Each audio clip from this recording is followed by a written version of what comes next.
Anyway, since then, they've both been scrambling for market dominance, which is why Kalshi, for instance, has run TV ads like this. I got that dog in him. Will egg prices go up this month? I think we'll hit $20. How many hurricanes do you think we'll have this year? Kalshi!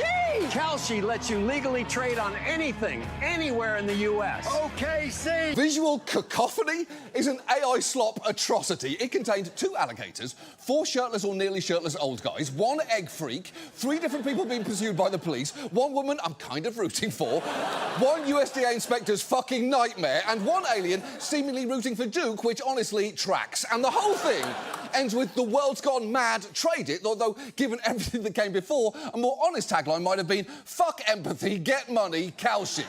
And again, that is the one that likes to present itself as the more buttoned-down, rule-abiding company of the two. And at this point, you might be thinking, wait, isn't that an ad for a gambling site?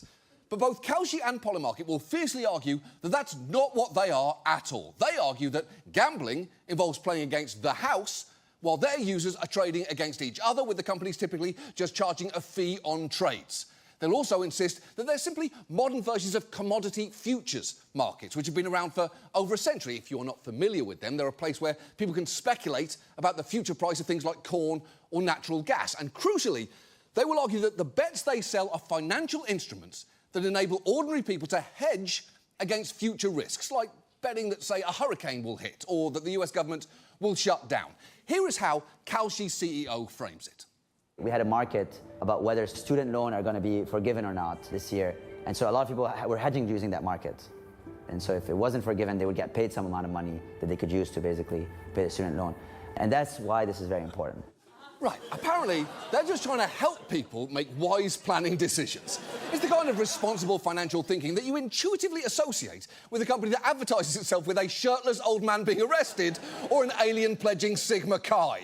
And look, that might make some sense when you're talking about an economic indicator or a specific event that might impact you personally. But what exactly is the financial loss that I'm hedging against if I bet on the next winner of The Masked Singer or on whether or not Mr. Beast will say feastable? And when you watch some of Kalshi's actual customers in action, the notion that this is about sober risk management feels absurd.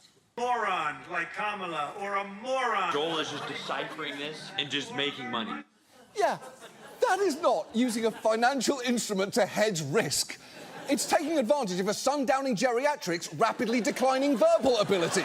Oh, you bet he's going to say the word nasty? Great guess, dude. It's one of the last 200 words he has left. Honestly, that clip is unsettling on multiple fronts. 1, because the president's harmful rhetoric is being divorced from its actual meaning. But 2, because that's not what these bros are supposed to be doing.